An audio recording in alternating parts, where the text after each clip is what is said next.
నమస్తే, నేను మీ పద్మావతి. అసలు నాకు ఇప్పటి వరకు ఇండివిజువల్ మీద ఎవరి మీద కూడా నాకు ఎటువంటి కక్ష లేదు. కానీ ఇప్పటి వరకు ఈ అఘోరి గురించి ఏదైతే వీడియో వైరల్ అవుతున్నాయో, సో దాని గురించి ఒక కంక్లూజన్కి వచ్చి ఒక వీడియో చేద్దామన్న ఆలోచన వచ్చింది. సో దాని గురించి మాట్లాడడానికి మేము ముందుకు వచ్చేసాను.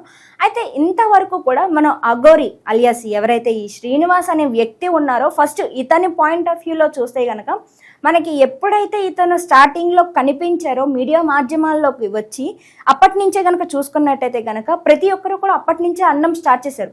లైక్ ప్రతి ఒక్కరు ఇంటర్వ్యూస్ చేస్తున్నప్పటికీ కూడా ఓకే, ఇతనికి ఎంతో కొంత మీడియాలో కనిపించాలి, దాంతోపాటుగా పబ్లిసిటీ తెచ్చుకోవాలి. ఈ పబ్లిసిటీ దాహం అనేది అయితే ఈ శ్రీనివాస్ అలియాస్ ఈ అఘోరి అనే వ్యక్తికి ఉంది అని చెప్తున్నారు. అయితే ఇది పాయింట్ ఆఫ్ వ్యూలోకి తీసుకున్నట్టయితే కనుక అప్పటికే తన దగ్గర కారు ఉంది, కార్తో పాటుగా స్మార్ట్ ఫోన్స్, యాపిల్ ఐఫోన్స్ అండి. సో వీటన్నిటినీ గురించి మనం పరీక్షగా ఆలోచిస్తే కనుక అసలు అఘోరి అనే వ్యక్తికి ఇంత డబ్బు ఎలా వచ్చింది?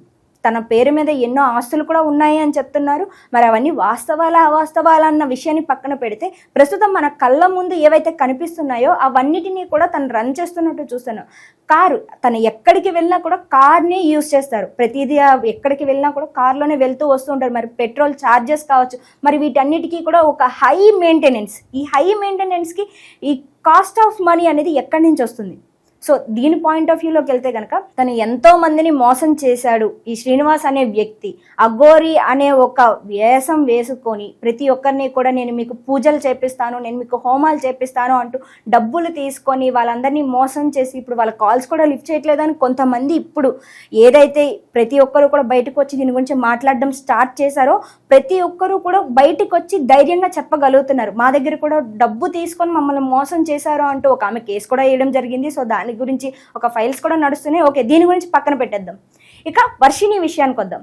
అయితే వర్షిణికి అఘోరికి ఎక్కడ పరిచయం జరిగింది అన్న విషయానికి వెళ్తే గనక ఒకానొక సమయంలో ఈ అఘోరి అనే అలియాస్ శ్రీనివాస్ ఎప్పుడైతే నేను సనాతన ధర్మం కోసమే పోరాడడానికి వచ్చాను అంటూ చెప్తూ వచ్చాడో, అయితే అప్పట్లోనే బట్టలు లేకుండా ఒక నగ్నంగా రోడ్ల వంట తిరుగుతూ ప్రతి ఒక్కరిని కూడా తన అట్రాక్ట్ చేసుకునేటట్టుగా మాట్లాడుతూ ప్రతి ఒక్కరి మీద విరుచుకుపడుతూ మాట్లాడడమే కాకుండా నా ఇష్టం, నేను ఇలాగే ఉంటా, నేను అఘోరిని అన్నట్టుగా తను ప్రవర్తించడమే కాకుండా టెంపుల్స్లోకి కూడా వెళ్ళి పూజలు చేసిన వీడియోస్ మనం చూస్తూ వచ్చాం.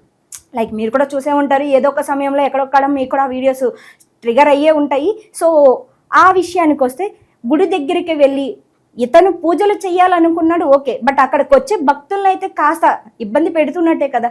లైక్ అక్కడికి పెద్దవాళ్ళు వస్తారు, ఆడవాళ్ళు వస్తారు, మరి వాళ్ళందరికీ కూడా కాస్త ఇబ్బందికరంగానే ఉంటుంది కదా. సో ఇక్కడి నుంచి మొదలైంది ఈ ఇష్యూ. దాని తర్వాత సనాతన ధర్మాన్ని నేను కాపాడుతా, ప్రతి ఒక్కరిని ఊచకోత కోస్తా అంటూ కొన్ని మాటలు మాట్లాడారు.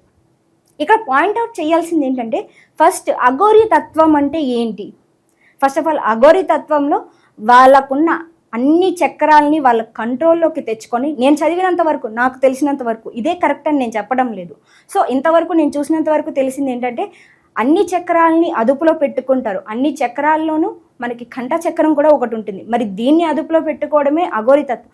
మరి ఇంత ఉన్న వాళ్ళు ఎలా ప్రతి ఒక్కరిని కూడా దూషిస్తూ మాట్లాడుతున్నాడు?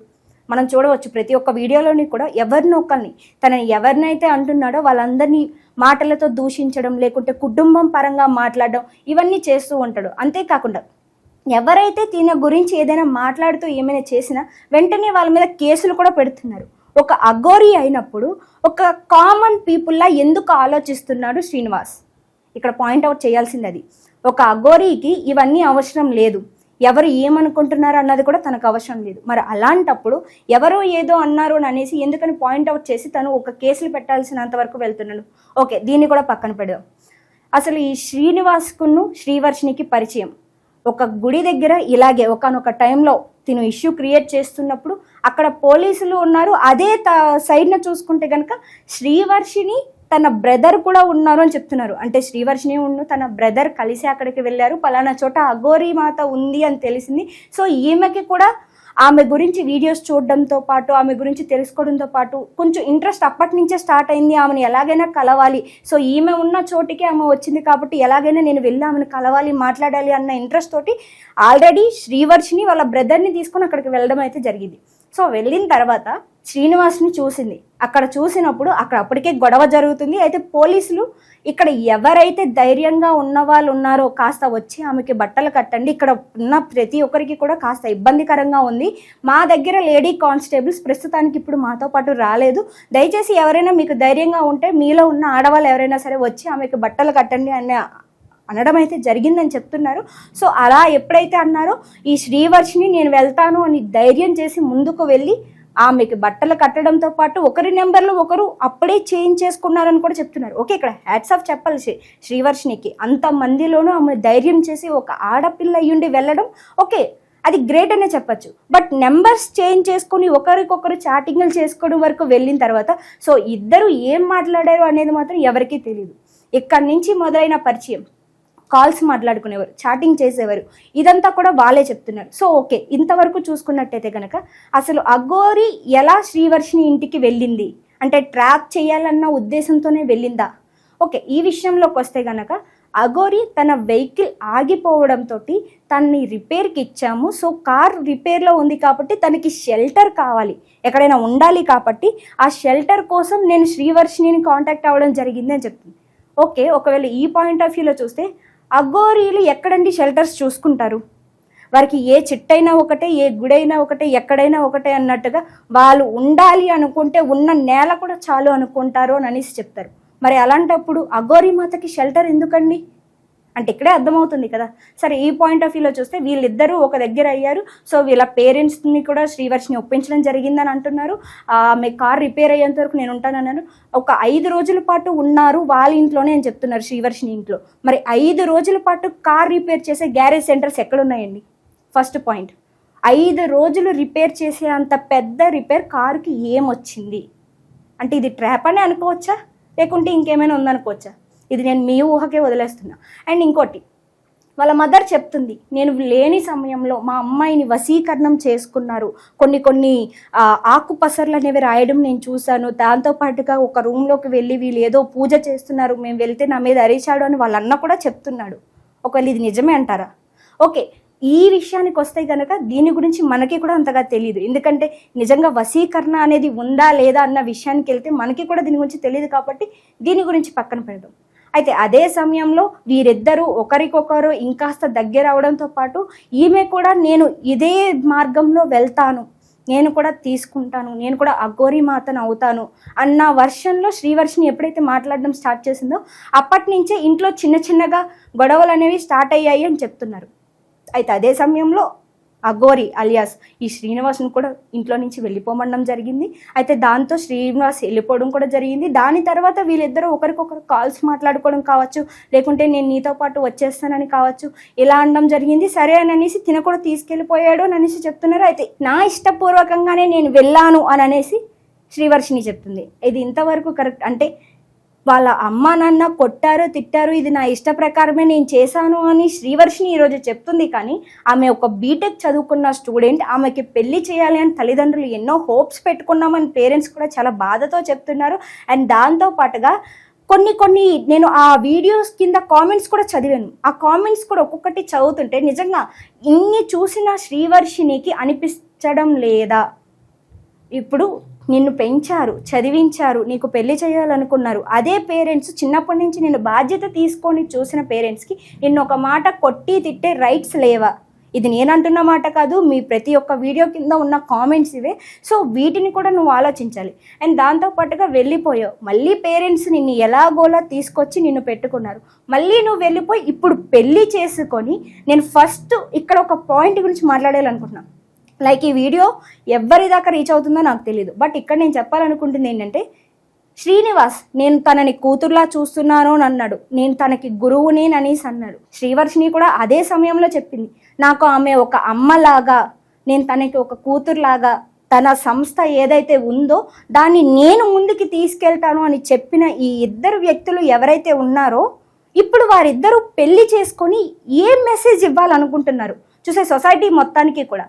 సో ఇక్కడే పాయింట్ అర్థమవుతుంది, వీరిద్దరికి ముందు నుంచే ఏదో ఆలోచన ఉంది. సో ఆలోచనతోనే బయటికి వెళ్ళి ఉండొచ్చు, అదే సమయంలో మళ్ళీ పేరెంట్స్ వీళ్ళని వెనక్కి తీసుకొచ్చి ఉండొచ్చు.